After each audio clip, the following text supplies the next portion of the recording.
My name is Odette. I used to work in an office building in Washington State. This was a change of scenery for me, since I was born and grew up in rural Northern California. Even though I was from the Golden State, I was a shy and bookish sort of girl, so I went to college in Seattle, where I studied accounting. I applied for work before finishing college, but I never got an offer until the day of graduation, when a representative from a small concrete company came around looking for accountants. Everyone else in my class was either heading home to look for work, or they already had made plans, so when the representative came to greet me, I showed interest in the job, even though it seemed very mundane. My first impression turned out to be correct. I worked for the company for 3 years as a bookkeeper and assistant secretary to the operations manager, who answered directly to the owner. Because I was such a shy and private person, I buried myself in my work and didn't interact much in the office. There weren't many friendly people in the company. I was the youngest person working there, and the others were either old men or married women whose husbands and families took up most of their focus outside of working hours. I never went to the other parts of the company where the laborers would work, but they sometimes drove down the road by the office at quitting time. Occasionally, a cute boy would come to work there, but of course, I never could approach any of them, and they usually never noticed me. There was a high turnover rate for laborers because the work was hard and the pay was low, and several of the senior workers were rough and unforgiving types. So, I generally avoided all of them, and I liked to clock out after they were already gone for the day. This became a regular working schedule for me, but the manager didn't complain. He was happy that I was working so hard to get the paperwork caught up. The company made a lot of products for local municipalities and state construction projects, so there was a lot of accounting to do. Because of my workload, I usually couldn't justify leaving the office before the laborers drove by. So, I made a habit of leaving late, and eventually the others noticed this, and I was asked to close the office.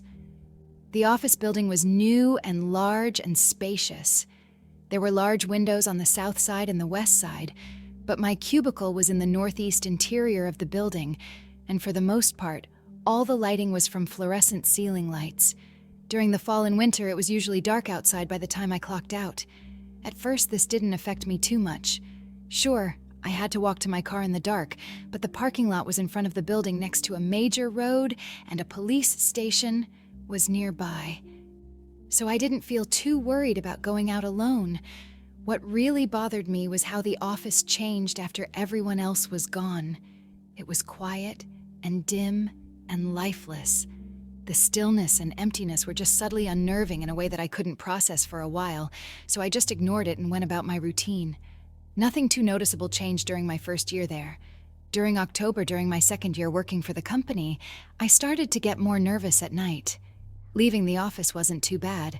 What I disliked the most was walking through the hallways and aisles and the lobby, even after working there for 2 years. Place never seemed very comfortable.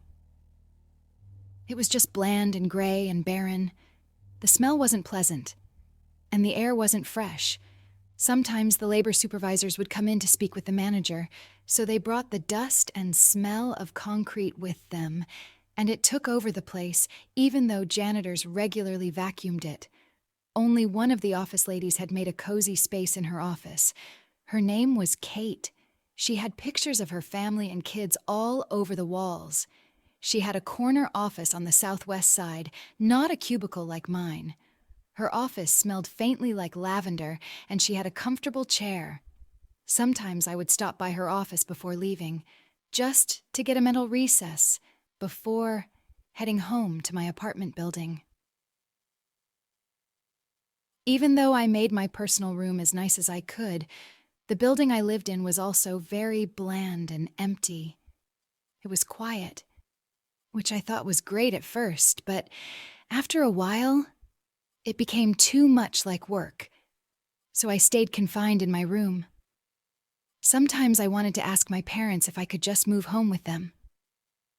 I thought about it, but I knew they were too busy dealing with my older sister already. When I started working there, my mom would call every week and ask me about things, but I quickly ran out of things to say. Occasionally, she asked if I had found a boyfriend yet, but I always had to tell her that I hadn't. So, she called less often, and I was too ashamed to ask if I could move back home. I got bored with watching shows after a year. I started drawing and painting. I started looking around for a nice pink dress that would remind me of one I had wanted in high school, that I never got because it was too expensive, and my folks couldn't afford it. Sometimes I would think about a boy that I met back in high school. His name was Heath. He was a cute boy, but he was lanky and a little bit shabby and disheveled. He wasn't as handsome as the boy I was interested in, so I ignored or avoided him. He tried talking to me once, but I ran away. I was hoping that someday Jake would come to talk to me. Jake had a lot of pretty girlfriends, though, so that never happened, and soon we graduated and moved on. I don't think he even knew my name. It was in October when all this angst and regret began piling up, and that was when I had the first nightmare.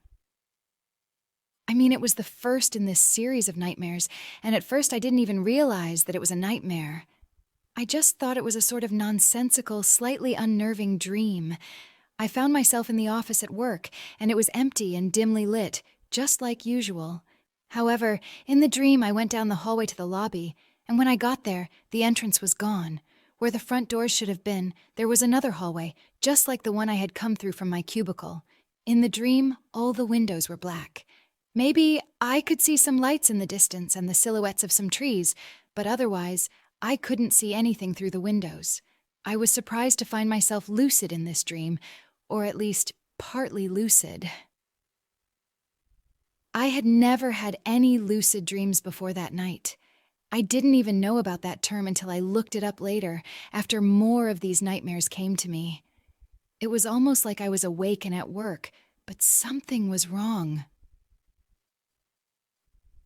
I went down the hallway again, coming to another dimly lit room full of cubicles, and then another hallway just like the one leading to the lobby.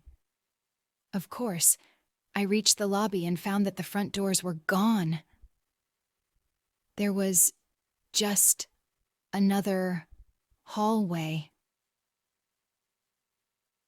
I walked over to the windows, feeling a little distressed, and peered outside.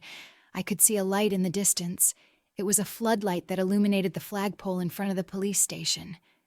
It was just another false light, and that's all I could see. There were no stars in the dream, just like there were usually no stars visible at night, because Washington is such a cloudy and densely forested state. Other than the floodlight, I couldn't see anything. Fortunately, I woke up at that point. It was 3 a.m. I can still remember that night vividly. I couldn't fall back asleep, and the next day at work was horrible. I got back into the pace of things and didn't think much of it until after the new year, and in January I had the dream again. That time it lasted longer, and I woke up later in the morning feeling miserable. During my 3rd year working for the company, I had the dream once a month, and then once a week. In March, I decided to see a psychiatrist. I tried not to miss work so that no one would ask questions about it. The secretary I made the appointment with said that I could come after work on Wednesdays, because the doctor would be there late. I booked a Wednesday appointment and went to the clinic in the evening, but the days were long enough. At that point, it was still light out when I arrived. The front door was unlocked, so I walked in and found the clinic empty. The front desk was vacant, but I rang the bell to see if anyone would come out to answer. A short moment later, I saw a man step into the hallway at the back of the building. At first, I wanted to turn and retreat out of the building at once. I froze in place when I saw this man. There was just something striking and frightful about him. He was tall and lean. He looked like he was once handsome and very strong, but now in his old age he was weathered and had a very rough appearance. He had a long gray beard that was beginning to turn white, and his brow was prominent and firm. His gray-white hair was of medium length and combed neatly back, but his beard was bushy and untrimmed. His most unsettling feature was his eyes. They were an intense, icy blue color, like a clear, daylit sky in winter.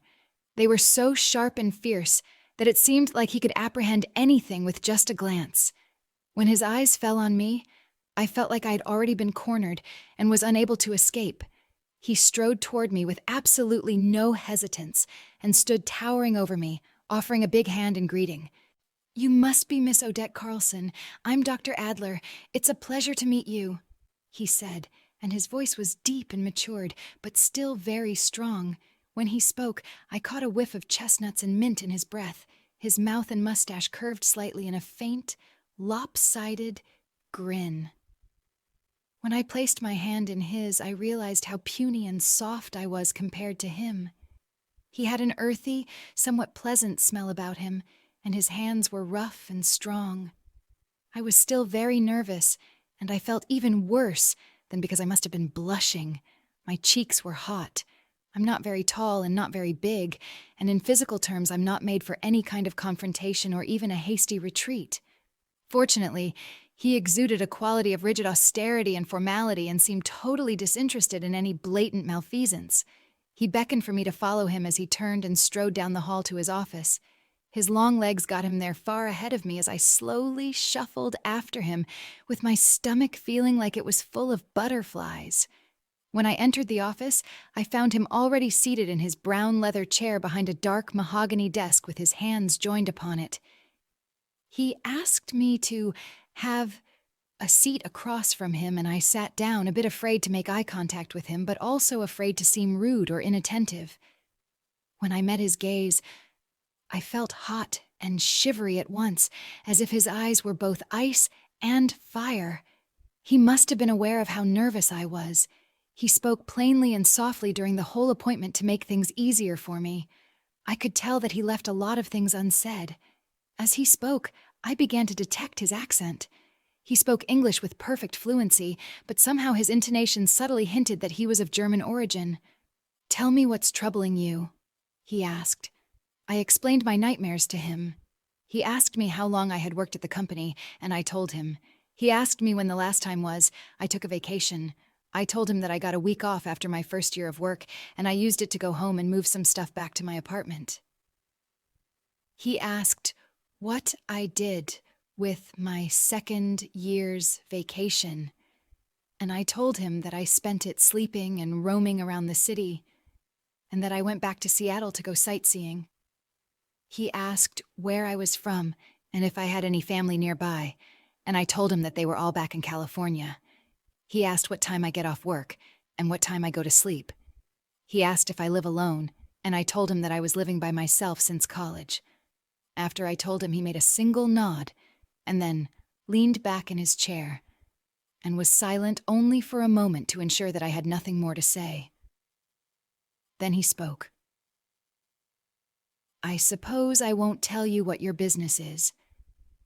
You'll have to decide for yourself what you want to do. But my diagnosis is that you're overworked and isolated. That should not be the case for a woman of your age. Perhaps you should also evaluate if this line of work is actually suited for you," he proposed.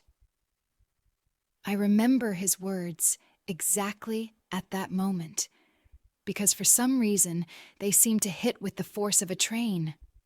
As I said nothing, he then continued.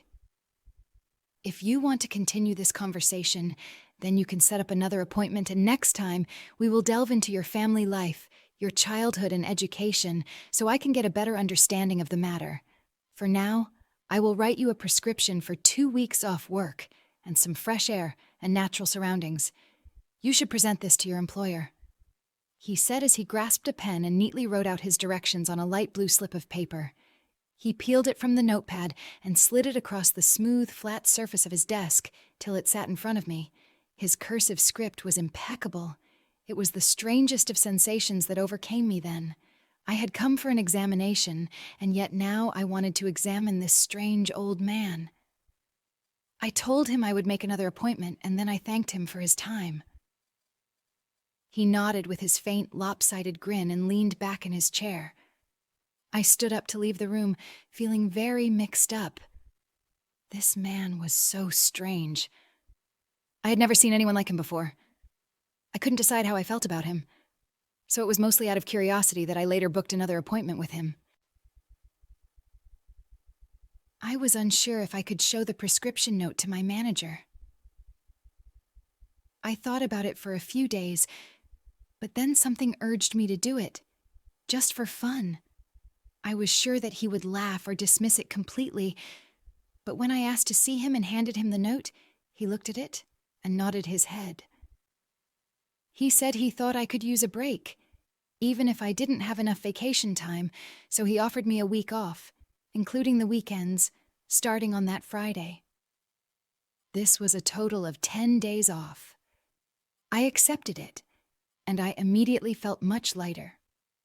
During lunch, I called the psychiatrist's office and asked if I could see Dr. Adler on the Wednesday that I would have off. She told me he would be available that evening at the same time, and I said that would work just fine. Somehow, I felt very upbeat after I booked that appointment. I finally had something different and new to look forward to. It seemed like the week took forever, but I was so glad when Thursday came, and as I clocked out, I knew that I wouldn't have to go back to the office for 10 whole days.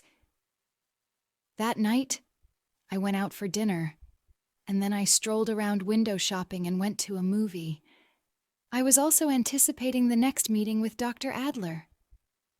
When Wednesday night came around, I arrived at the clinic and let myself in.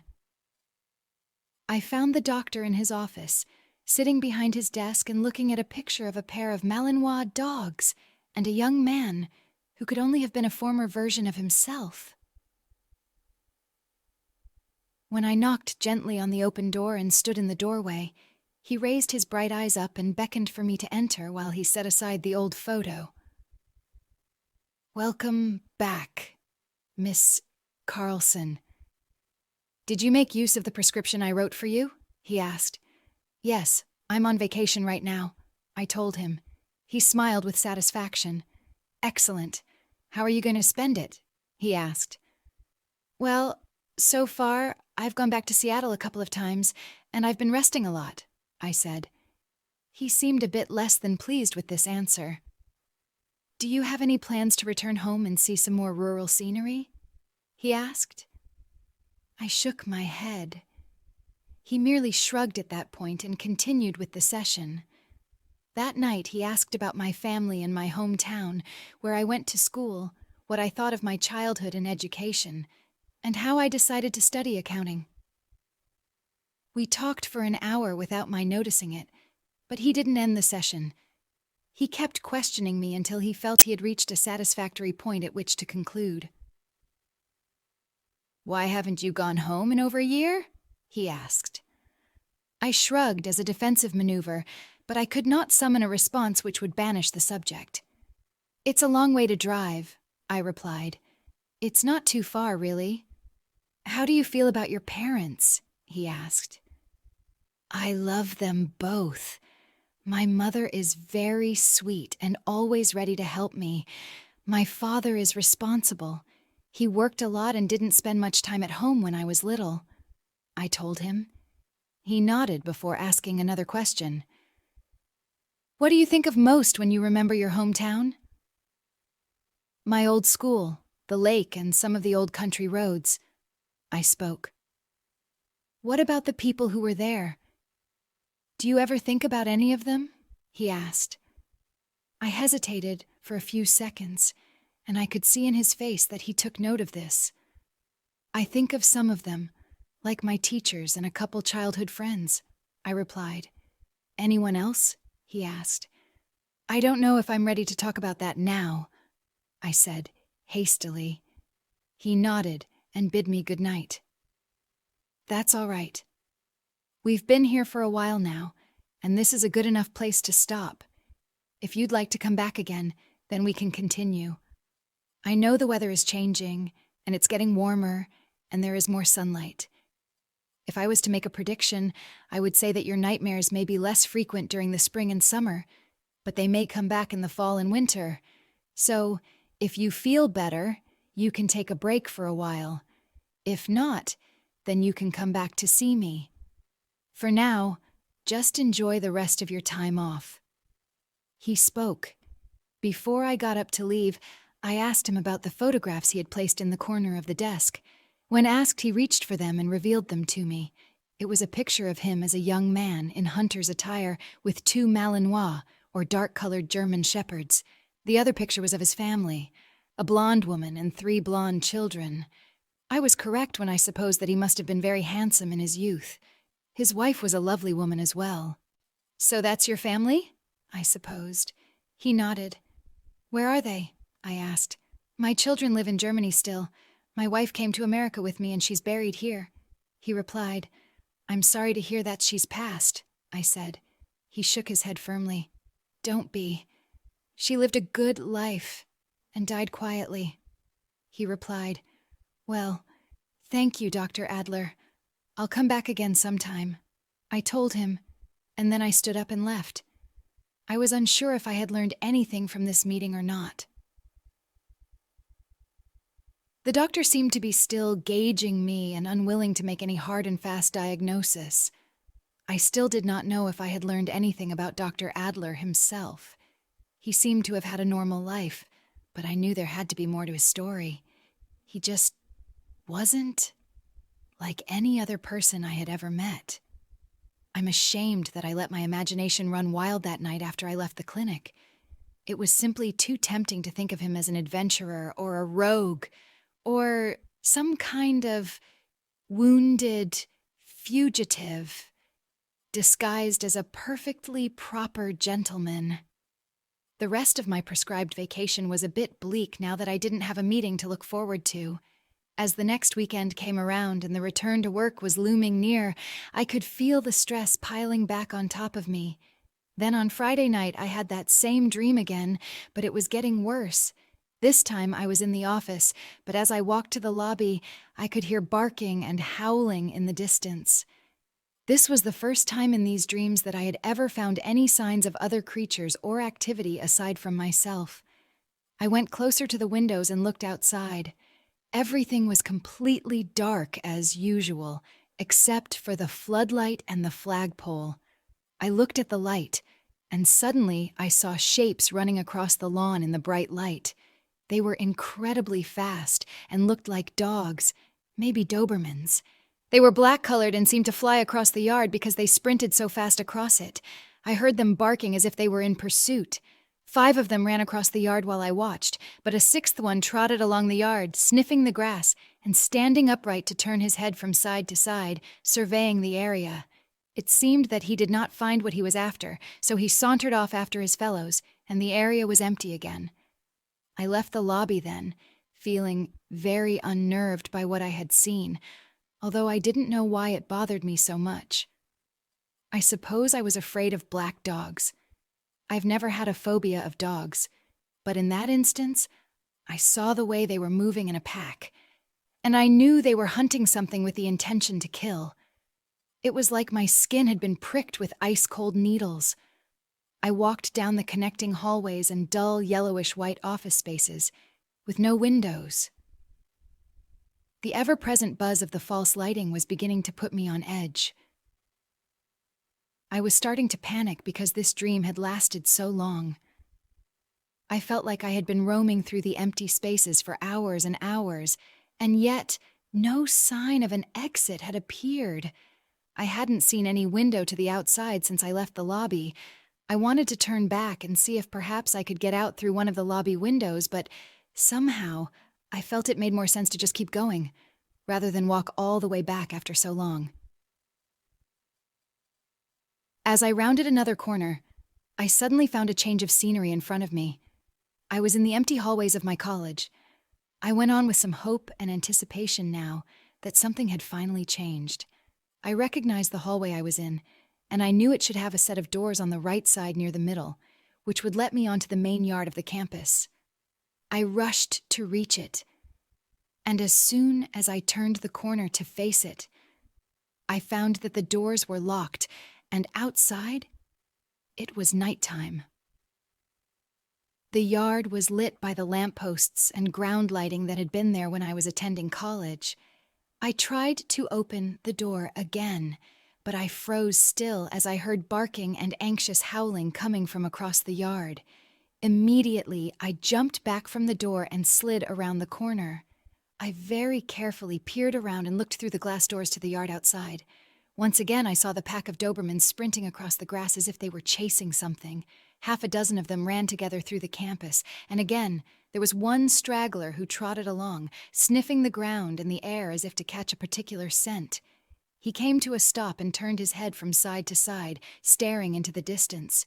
He turned toward the glass doors, and I inched behind the corner so that I could barely see around it. The dog was staring at the doorway for a long moment, and I was trembling with a horrible feeling in my stomach. I couldn't tell if he saw me or not, because he did not seem to react. I hoped his eyesight wasn't strong enough to detect me at such a distance and with only a sliver exposed. At last, he turned and went after his fellows.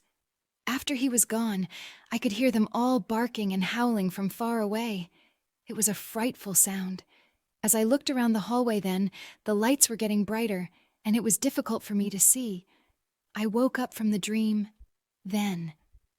It took a long time for me to gather enough strength to roll over and check the clock. It was past noon.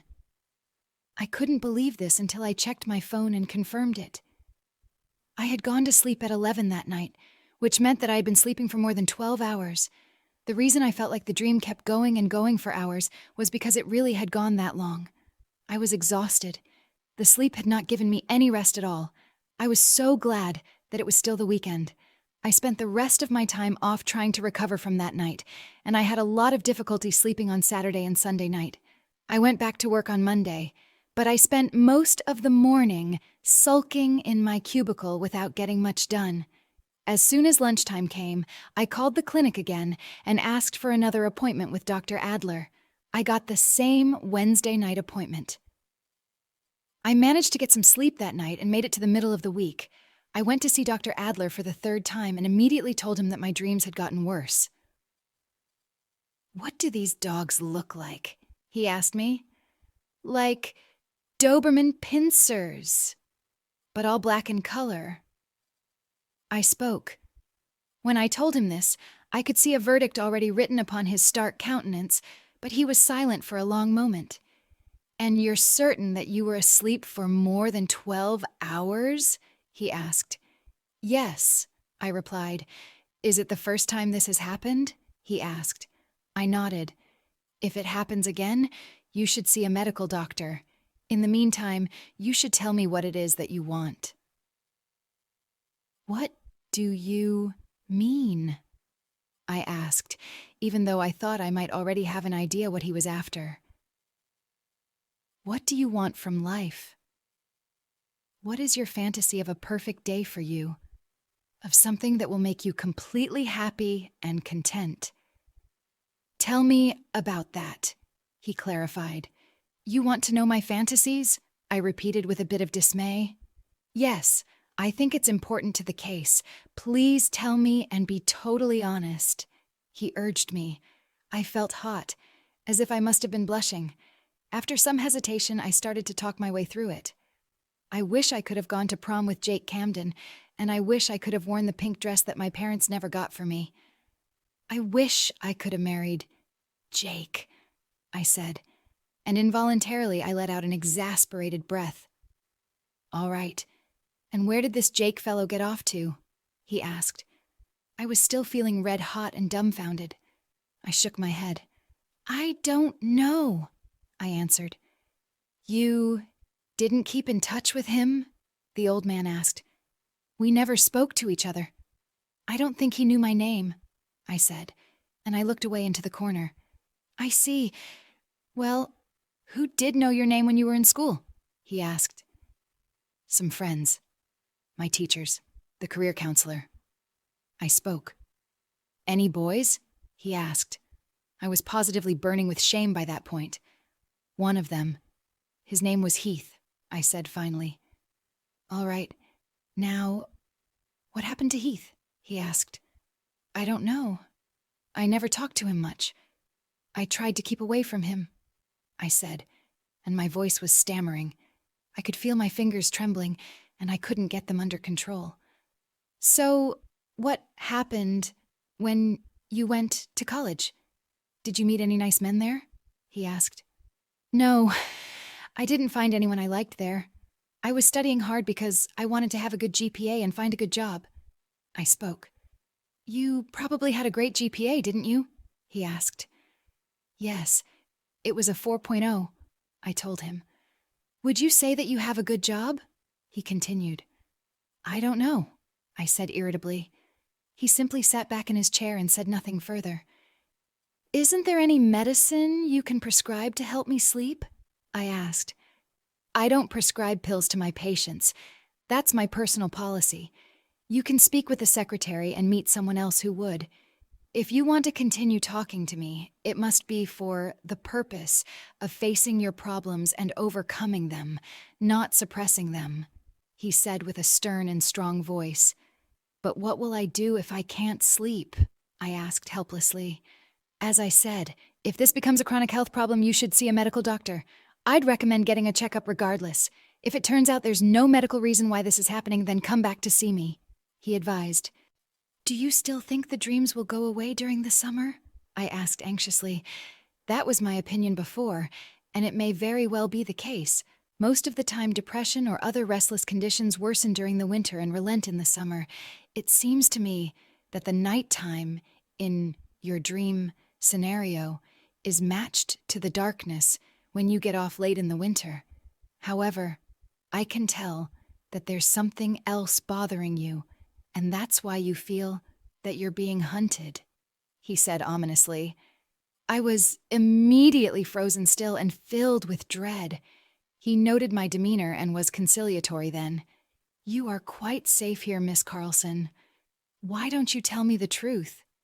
Because it would be too painful, I blurted out, and I was short of breath. Well then, when you're ready, come back to tell me. He spoke. What if I get stuck in the dream and can't wake up? I asked him. What makes you think that would happen? He inquired curiously. It all seems so real. I've never had dreams like these. Now that I'm sleeping for so long, I wonder if next time I'll be in a coma.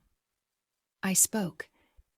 I have heard of comas induced by psychological trauma, but I don't expect it to happen in your case. You should keep in touch with someone, just as a precaution. I will advance my proposition that you are denying something from your past.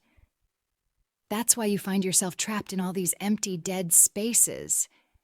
They are called liminal spaces.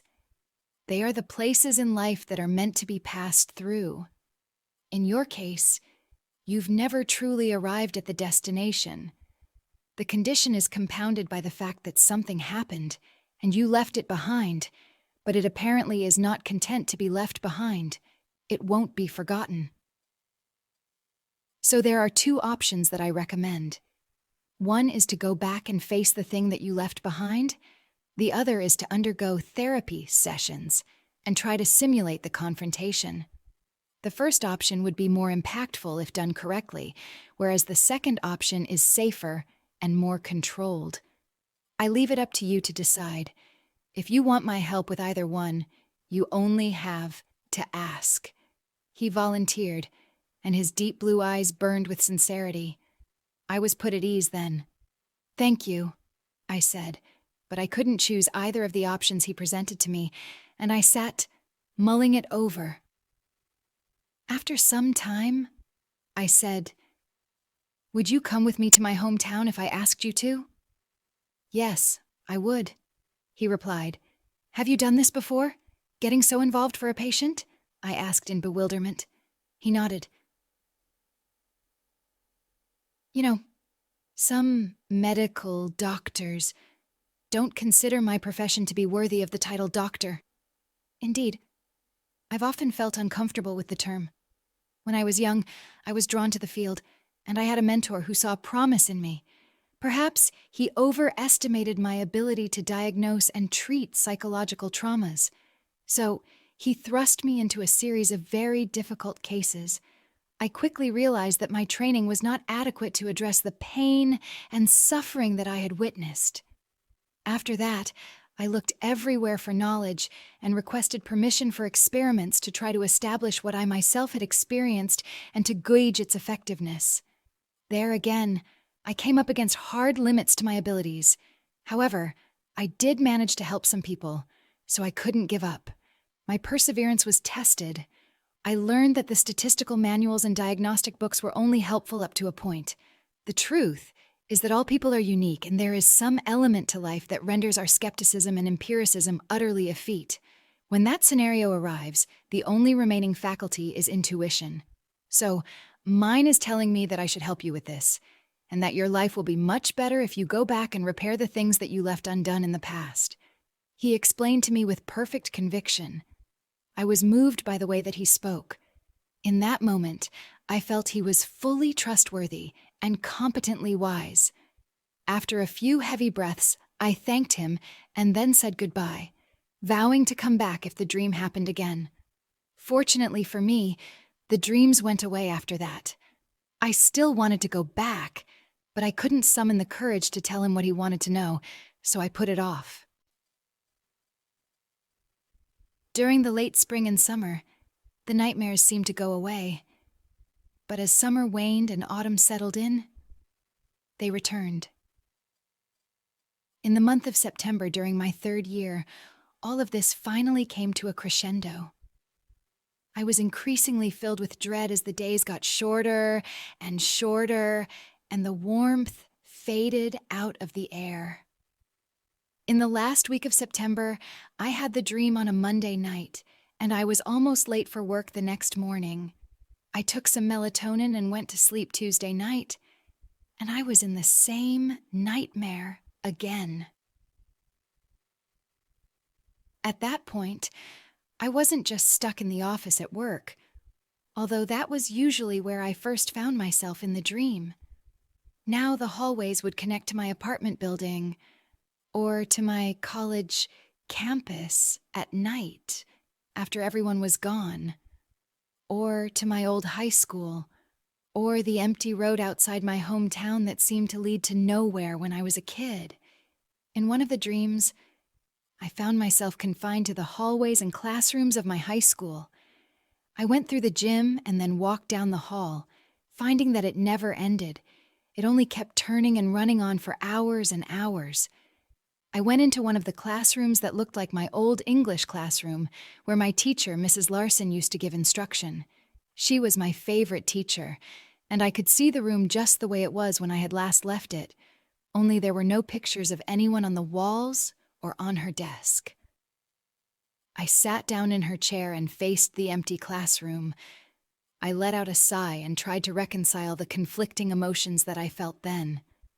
Suddenly, I heard a dog howling. Instantly, I was stricken with dread. The howl came again, but it sounded closer. Then I heard the same excited, frantic barking of the pack of Dobermans. They ran up to the window of the classroom and began pawing at the glass and snarling viciously at me. For a moment, I was unable to move, because the strangely menacing and bloodthirsty appearance of these dogs was both terrifying and mysterious at the same time. I understood now that they had always been searching for me. I was being hunted. I suppose another reason I was reluctant to move was because I thought the glass would contain the dogs and I would be safe indoors. As I tried to summon the strength to get up out of the chair, everything around me became hazy and I felt myself fading out of the dream. I woke up slowly, struggling to regain control of my body and summon the strength to move. There was an irritating noise that was unfamiliar at first, but soon I realized it was the alarm on my phone. When I finally was able to reach for my phone, I found that I was 2 hours late for work. My alarm had been going off for hours now and I hadn't woken up. I was completely terrified then. After a while, I found out that my manager had called me. Before I even called him back or did anything to get ready for work, I called the clinic and asked to see Dr. Adler again at the earliest opportunity. The secretary said I could see him that morning if I really needed to, and I said I would come to the clinic as soon as I could. I called my manager next and told him I was feeling sick and I'd come in tomorrow. He wasn't terribly upset by this since I rarely used sick days. I got dressed and drove straight to the clinic. When I arrived, the secretary let me go directly to Dr. Adler's office, and I found him reading an old, weathered tome about Tibetan Buddhism that had been filled with little red slips of paper to mark several pages for easy access. I might have wanted to ask him more about it, if only I hadn't been so distressed. He greeted me softly as I sat down, and he invited me to tell him what was wrong. I told him that the dreams had come back and were getting worse. I told him about the black dogs, that they had found me and were intent on getting to me. He nodded as if he had expected this and was certain what to do next. "You know what they are, don't you?" he asked me. I shook my head, and he continued, "These black dogs are the apparitions of people or things that you left behind. You left something unresolved, and you should not have. I mean in your own heart. You wish that you had not. These abandoned places that you find yourself in are known as liminal spaces. They exist as the threshold or the proving grounds between your childhood self and the self that was created for you to become in adulthood. These places are only transitionary in nature. They are not a goal by themselves. They are not a home. Therefore, since everyone else has left them behind, you feel trapped when you go back to them, because you are alone. You're feeling that you were also left behind somehow. Liminal space is not only a material or physical construct, but in fact it is also a state of consciousness. It is a psychological phenomenon. That's where you are now, and it is causing you dread, because you have not really moved on. You have not reached your goal. You should be honest with me about what you left undone, and why you never go home. You should be honest about what you really want," he said. This put an incredible amount of pressure on me all at once. "I already told you my fantasy." I spoke. He nodded, but his expression showed that he was suspicious of my hasty dismissal. "All right, then I think it's time for us to plan a visit to your hometown. We should find Jake's family and see what's become of him," Dr. Adler said conclusively. I was squirming in my chair and trying to conceal it. My stomach was quivering with anxiety. "Okay, when should we go?" I asked as casually as I could, but even I noticed my own voice trembling. "As soon as possible," the doctor replied. I nodded my head and got up to leave. "I'll let you know as soon as I've made plans." I spoke. He nodded in acceptance. "Don't put it off, Miss Carlson. I'll see you soon," he said as I left the room. I went home then and spent the day dreading the nighttime and things to come. I might have tried to avoid sleeping if not for how exhausted I was, and that I planned to return to work the next morning. I finally laid down in my bed to rest, and soon I fell asleep. Just as I'd feared, I found myself in the dream again. This time, I started in the hallways of my old high school, which was unusual. I wandered through the school for some time until I came to the hall where my locker was at, and near the room where Mrs. Larson had taught. I had just entered the classroom when I heard the howling of the Dobermans again. I heard the glass door down the hall shatter, and the dogs were barking and whining eagerly as their nails clattered on the tile floor. I knew they would swiftly round the corner and attack. I threw the chair through the window and jumped out, running as fast as I could across the field toward the hills and the woodlands beyond. I stumbled and struggled to keep going, and I was consumed with panic. I knew the dogs were much too fast for me to run. As I rushed up the hill onto the higher ground, I could not help but behold the scene before me. There was a large, round hill in the distance, shaped like a mound. The dark gray sky beyond it was streaked with lightning here and there, and black birds were circling above the summit of the mound. They were cawing and squawking, and I saw something moving on the mound. It was a man, dressed in drab gray clothing, but a deep blue cloak was around his shoulders and its hood was on his head. He was facing away from me, but I could see that he carried a long gnarled staff to help him walk. He was slow, and his movement suggested that he was very old. Then I saw that he had 2 wolf-like dogs with him, and they were dark brown colored and strode energetically beside him. The hill was directly in front of me, and the dogs were baying behind me, and so I kept running forward. The sound of the Dobermans was getting closer, and I cried out in terror. The old man on the hill turned around and looked down upon me. I couldn't quite discern his features, but somehow I saw, or at least sensed, his expression. At first, he was surprised, and then he made a smile full of mischief and guile. The 2 dogs beside him were also looking at me with excited hunger in their eyes. The old man raised his staff, pointing toward me, and he spoke a command to his dogs. The instant that he spoke, they both sprang into an incredible dash. They were faster than the wind and flew down the side of the mound onto the field. I broke down and fell into the grass then, wailing and sobbing in terror because I had no hope of escape. However, even as I watched horror-stricken, it soon became apparent that the 2 Malinois were not intent upon me, but rather they bolted over me and fell upon the pack of Dobermans. The Dobermans were only a few yards from reaching me when the 2 Malinois tore into them. The most horrendous and savage mauling unfolded before my eyes when I turned to look behind me. The 2 Malinois worked as a team. When one of them selected a target to attack, the other would circle around and prevent any of the other Dobermans from helping the victim. In this way, they crippled 3 of the pack of 7. Then, the others hastily retreated while their companions limped after them. The 2 wolfish hounds made pursuit until the old man called them back to his side. He was very close to me then. The Malinois rushed to me and immediately inhaled my scent and slobbered all over me. Blood was dripping from their tongues and their breath overpowered me, and I fell onto the ground yelling feebly for them to get off me. They finally stopped trampling me when their master shouted a rebuke at them, at which point they immediately withdrew. The old man stepped over me then, taking hold of my chin in his rough, leathery fingers. His touch was firm but also warm and gentle. He looked down upon me with one eye. The other was covered by a ragged eye patch. I knew the color of his eye and recognized his face instantly. He was Dr. Adler, only he was older and very haggard. With a bemused smile, he spoke. "Look at this girl! Crying and covered in blood and slime, just like a newborn," he remarked with a laugh. I was so beset by terror and awe that I couldn't give any reply. He bent down then and sat on the grass next to me. "You can close your mouth, Miss Odette," he said, with that same faint grin he so often had. I promptly did as he asked. When I finally found the words to speak, I asked him what he was doing here, and he simply smiled and said nothing.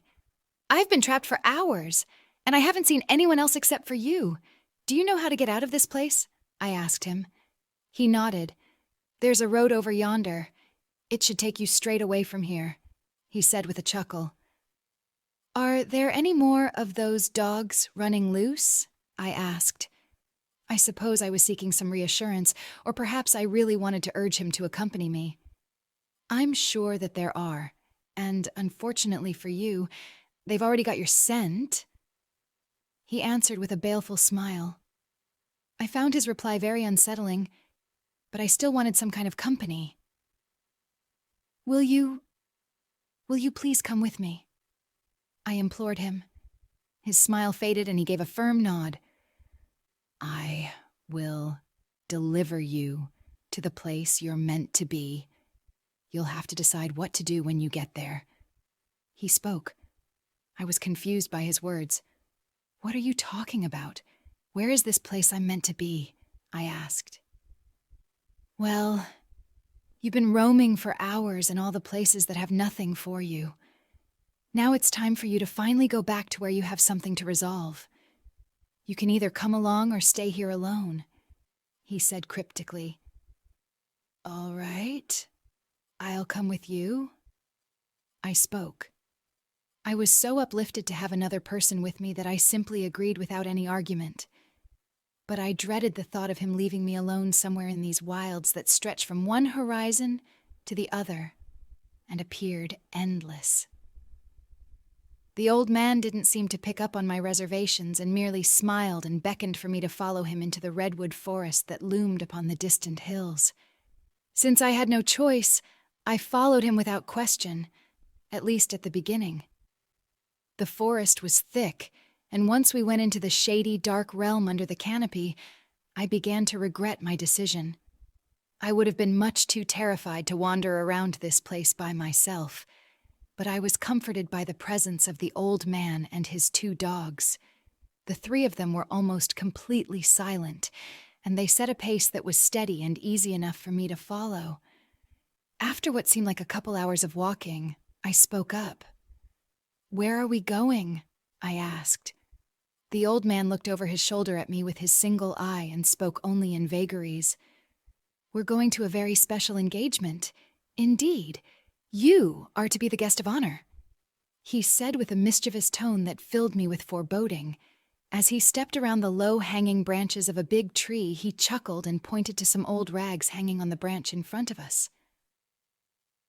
"But first, you'll need something nice to wear."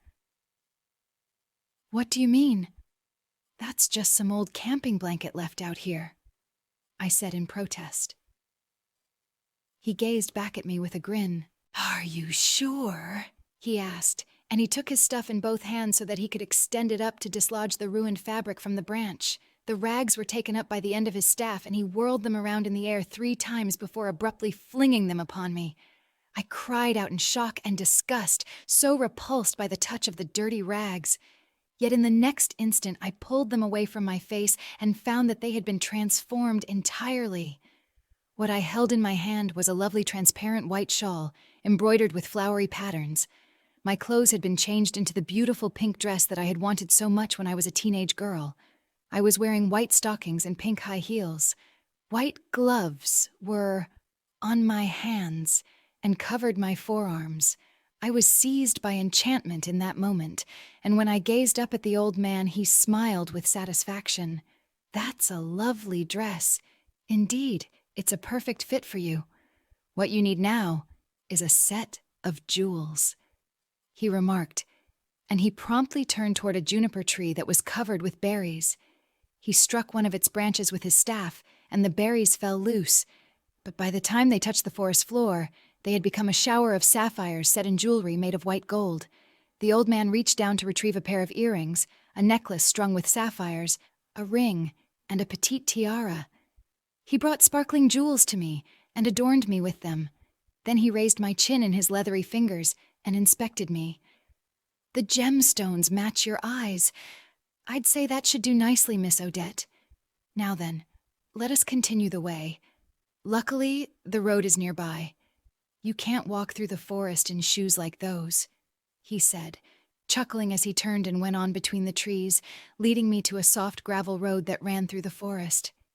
Once he stood in the middle of the road, he placed 2 fingers on his lips and produced a loud whistle. I was taken aback by this sound, and I looked from side to side until I heard the clattering of hooves and saw a pair of black horses pulling a dark, burgundy-painted carriage up the road. They came to a stop beside us, and the old man lifted me up into the back of the carriage as if it were effortless for him. He then climbed onto the driver's bench and took hold of the reins. "We still have a great distance to go. Fortunately, I decided for a proper conveyance," he said, smiling back at me as I sat dumbstruck in the cushioned seat of the buggy. Once the old man cracked the reins, the 2 big horses trotted forward and pulled the carriage gently on the soft, sandy road. Now the forest became charming, and the sunset gave way to a brilliant view of the Milky Way, the stars and planets, and the full moon as well. The sense of despair and confinement had left me now, giving way to wonderment. I perceived that we were riding uphill on the sandy road, and after some time I saw lights in the distance ahead. When we finally reached the top of the hill, We were on a driveway that passed in front of the building with all its lights and streamers and decorations presented to us. The building was my high school, now transported to this spot in the wilderness. I was confused.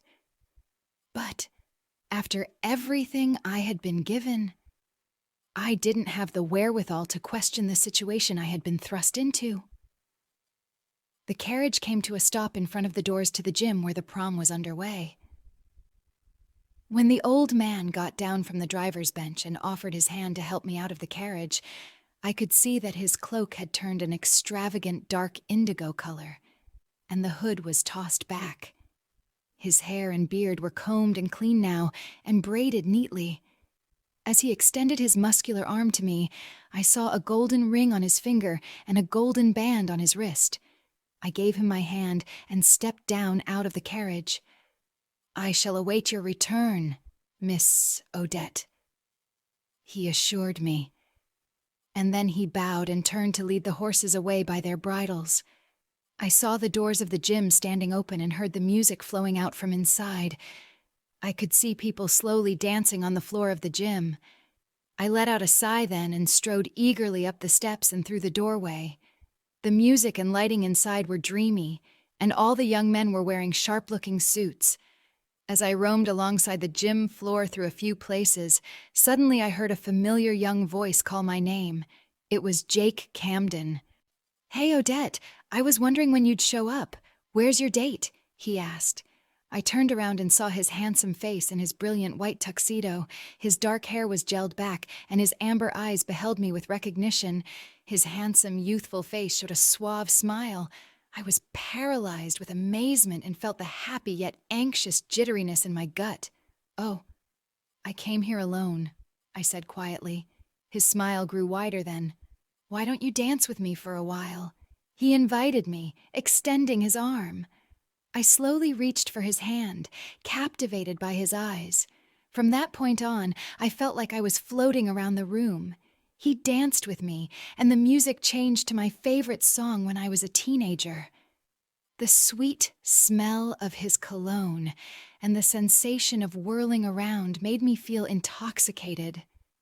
That dance seemed to last for hours, and yet it was over so abruptly. My feelings were all confused and mismatched then. While the music came to its end, I could see the other people in the gym laughing boorishly and making crude gestures. The dancing stopped then, and I was standing face to face with Jake. His eyes had changed.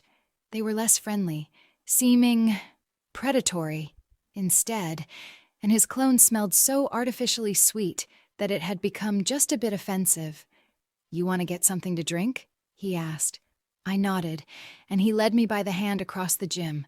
The tables with the food and drinks were outside the gym and in the connecting hallway for some reason. We went into the hall and Jake got a cup of punch. I was about to get one as well when suddenly I heard a loud, disgruntled voice.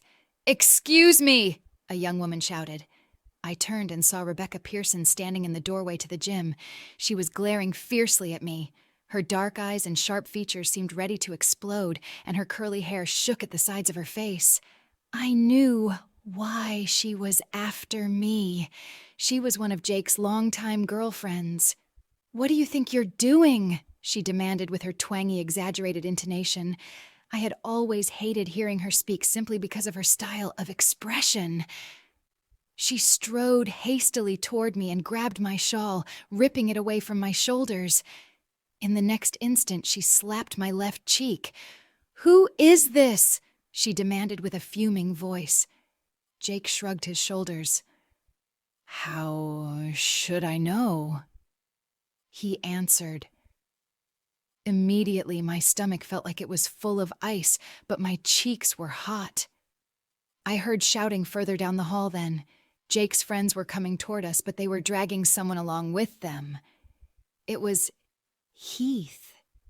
They were forcing his head against the lockers as they pulled or shoved him along. Now, I really felt myself in the grip of pure dread. I remembered this scene. At least the part with Heath being attacked in the hallway had happened. Jake went to join his friends and grabbed Heath's long hair. You think you could have gotten a haircut and some clean clothes before you showed up here? Jake said caustically. I was about to turn and flee, but Rebecca grabbed hold of my hair and my left arm and put her heel on one of my legs to force me onto my knees. You're not going anywhere, you little bitch, she snarled. Something was very dark about the whole scene then. I thought I could hear some kind of growling mingled with the noise of the gang as they bullied Heath. This scene mimicked one that I had seen in high school when Heath had been harassed and beaten by Jake's friends. I had never gone to prom. But this recreation had been grafted onto my fantasy. While I watched in horror and pain, I saw Heath thrown onto the tile floor and Jake put his shoe on Heath's head to hold him down. I had no idea how far this would go because the boys all looked ready to kill. Their eyes were fierce and animalistic in that moment. Jake pulled something out of his tuxedo then, and with the press of a button, a sharp mirror-like blade appeared in his hand. "Let's give him a shave," Jake said, snarling, and all his friends began to howl in excitement. Suddenly, a loud, powerful voice filled the hallway. "Stop!" the voice shouted. The gang split in the middle, and I could see the old man who looked like Dr. Adler. He was standing in the middle of the hall, perhaps 20 paces away from the gang, wrapped up in his dark blue cloak. His figure was formidable, and his blue eye gleamed like a flame. The gang was subdued for an instant, until Jake began to mock the old man. "Who dug up this fossil?" he asked, and his friends chuckled boorishly. "We should take him back to the graveyard where he belongs," Jake said, and he took a step down the hall but immediately halted when the old man parted the folds of his cloak and held out a white wand with trident-shaped prongs on both ends of it. He raised it above his head and produced an immense arc flash as electrical bolts darted out from the prongs of the wand. A burst of thunder shattered the windows on the side of the hallway and threw all the boys onto the floor. Rebecca lost her hold of me as we both fell backward, and when I rolled over and looked down the hall, I could see Heath scrambling to get on his feet. He was surrounded by a pack of black Dobermans that writhed and kicked on the floor, howling terribly in dismay. The shock of seeing this had frozen me in place until I heard the whining of a dog behind me and realized that the same transformation had overtaken the apparition of Rebecca. I kicked off my shoes as I got up and dashed down the hall toward Heath, who was also running to embrace me. He took hold of me in his arms, and I sought shelter against his firm chest. The earthy and masculine smell of his natural musk that I had once found so common and undesirable was now a relief and a comfort to me. We both heard the old man issue a loud whistle, and then he shouted at us. "Get out of here, you fools!" he ordered. In answer to his whistle, the two Malinois dogs leapt through the shattered windows of the hall and launched themselves directly into a ferocious fight with the Dobermans. Heath grasped my hand and pulled me behind him as he went down the hall and through the gym. In the chaos that followed, we were able to slip away, but the other people in the gym came pouring out after us. Some of them had apparently turned into Dobermans, but many of them were still in human shape.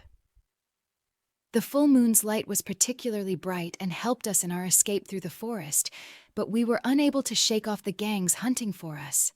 Heath's hand was gentle but strong, and he never let go of me as we fled through the trees. The dogs and crazed people were gaining on us, yet somehow I was not very frightened now. Instead, I felt the excitement of adventure and romance.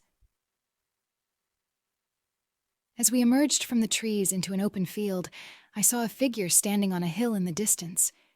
It was the old man again. This time he held up his wand and whirled it in a circle above his head.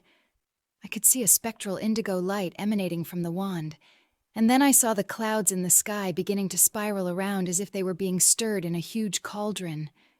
I could hear the old man's voice as if it was carried on the wind, and he was speaking in some language I couldn't understand, but his voice was commanding and powerful. Lightning flashed through the sky and thunder split the air, and there was a funnel cloud descending to the earth. As we beheld this eerie scene unfolding before us, I distinctly heard a horse braying loudly in the sky. In my bewildered state, I could only stand there, awestruck, when a massive white stallion galloped through the clouds and descended around the funnel cloud, as if it were a spiraling ramp. The whirlwind touched the ground for only a moment before shrinking back into the sky. The clouds swiftly parted to reveal the moon, and the rays of pale light fell upon the hills and shone on the glistening mane of the white horse. The huge animal came trotting toward us and neighed with exuberance. As he stood beside us, I realized that this horse was at least 8 feet tall and must have weighed a ton. The stallion knelt to allow us to climb on his back. Heath quickly flung himself up first and then reached down to pull me on behind him. I held onto Heath's torso, and he held onto the horse's mane and neck, and immediately the powerful creature stood up and galloped across the field. The gangs of people and dogs came out of the forest behind us, shouting and howling with fury, but they could never hope to catch us now. The white horse was so incredibly fast and powerful that we were virtually flying across the fields and hills and jumping over rivers at a single bound. I clung onto Heath's lean body and smelt his golden hair. After some time, the horse delivered us to a hidden glade amid huge oak trees and graceful birches, and there he let us down. A gentle stream flowed through the glade, and a large stone rested upon a grassy knoll in the middle of the open space. Heath took my hand while we walked toward the stone and sat down side by side upon it. He looked at me with an innocent smile. "Sorry I ruined your prom night," he spoke. I shook my head immediately. "No, it was already ruined. Now I realize how horrible it would have been. You really saved me, to be honest," I assured him. "Well, the old man saved us both," he replied. "Yes, that's right. I guess I always knew there was something special about him, but I never expected this. It really is wonderful," I said as I gazed at the bright stars and the Milky Way that glowed above us.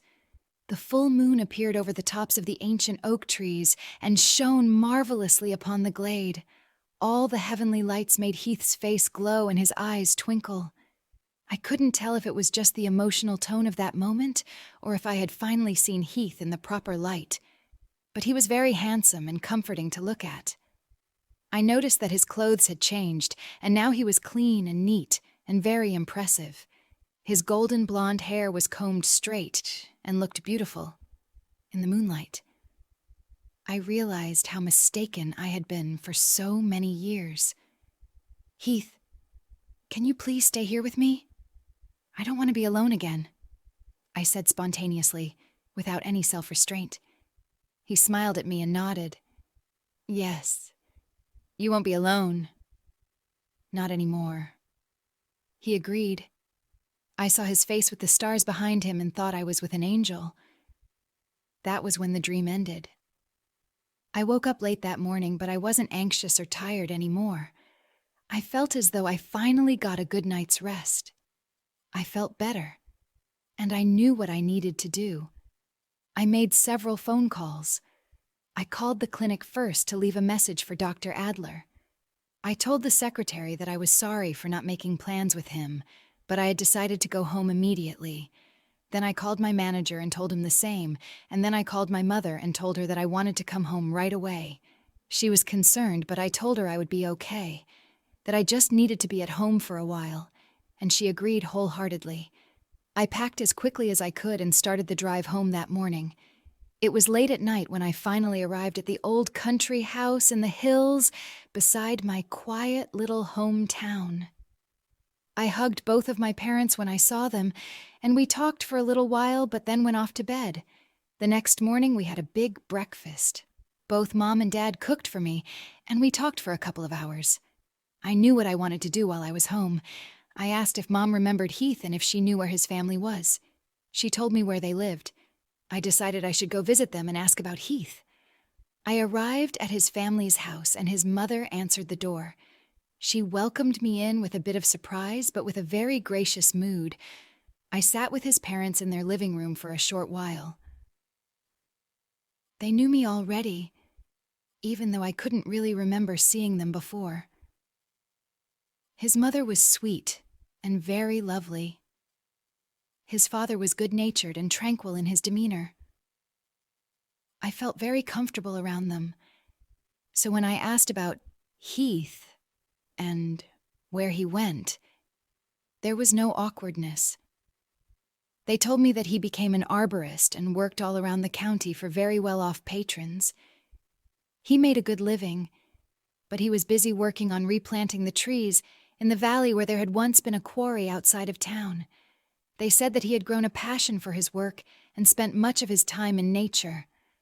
I was encouraged by this. I asked where I could find him, and they told me that he lived in an old farmhouse outside of town. I told them I didn't know if I should intrude on him there, so they said I might be able to meet him at a cafe where he often had lunch with his co-workers or with clients. I went to the cafe around 11 the next morning and got some coffee and waited around, just people watching. The coffee I had was a superb frappuccino. The breakfast sandwiches were also great. The atmosphere of the cafe was cozy and warm.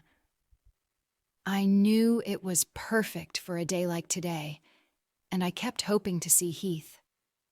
A little bit after noon, he arrived with 2 other customers. One of them was a young man who looked like he must have been Heath's co-worker, and the other was an older man. He didn't see me sitting in the corner watching him. He just went about his business with his companions. They talked and laughed together, drinking their coffee and eating a light meal. I could tell that he enjoyed his work. The way he smiled and joked with his coworker showed how close they were. I watched them as much as I could without staring.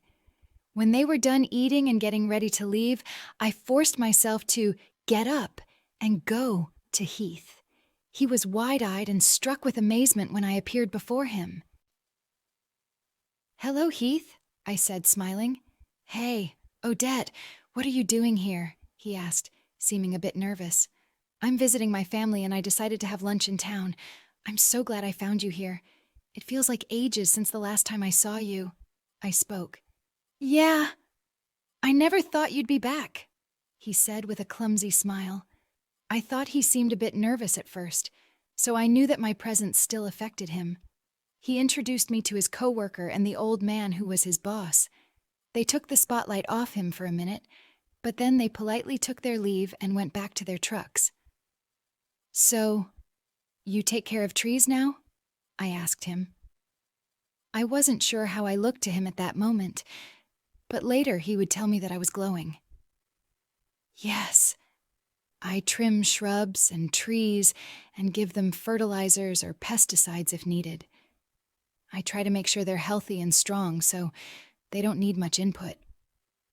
We plant new ones sometimes, and I really enjoy that." "What about you? What have you been doing?" he asked. "I had a job as an accountant, but I don't think I'll go back to it," I answered straightforwardly. He grinned faintly at me. I think he was beginning to sense that I'd come back for him. "Oh, well, what do you plan to do now?" he asked. "I think I'll stay home for a while." "Yes, I'll be here from now on," I replied. His grin became a smile when he heard this. "That's good news. I'm sure everyone missed you around here. I'm glad you came back to brighten things up," he said affably. I had never remembered him saying anything like that. He'd grown up quite a bit. "Do you come here often?" I asked. "Sure. It's a cozy place. Don't you think?" He spoke. "Yeah, I really like it," I affirmed. "Great. Maybe we should have coffee here sometime soon," he proposed, and my heart fluttered with success and joy. "Yes, I'd like that very much," I agreed. After that, things moved very quickly. My head spins when I try to recall it all in detail. The details weren't important at the time because the feeling between us was overwhelming. We got married a year later, and now after 5 years, we have 2 girls, and I'm thinking of having another baby soon. He's been such a wonderful father. The trees and flowering bushes he planted at our place have grown up nicely, and our oldest girl is learning so much from him. I've been learning a lot myself about the land and growing things. I've never had a nightmare in all that time since I came home to Heath. Of course, I wrote a letter to Dr. Adler. I told him that I've come home to stay, explained how everything had developed, and thanked him for all his help. I sent him the pink ribbon that I wore at our wedding, and some rows of Sharon seeds. I included just a few juniper berries to see what he might say if he happened to send a reply. When his letter came, I was so excited, and in it he thanked me for the berries and said he used them to flavor a batch of mead he had brewed. I was totally mystified when I read the last few lines, in which he referred to the juniper berries as sapphire-like and said they reminded him of my eyes. I remembered the dream that convinced me to return home, and somehow I knew there was more to the old man than even I had thought. It's hard for me to describe how I felt. Perhaps it was a bit chilling, but overall, I was uplifted, as if something miraculous had happened to me. I've been so happy with my life since then that I count everything that led me back home to be a blessing. Sometimes I wish I could see the doctor one more time. He's old, so I wonder if I have much time to make plans. I hope he lives a lot longer, so that I can invite him to see our home when the trees have matured, and we've finished everything we have in mind for the property. It's so peaceful and beautiful that I don't ever want to leave. Perhaps I'll see the doctor again someday, but for now my story ends here.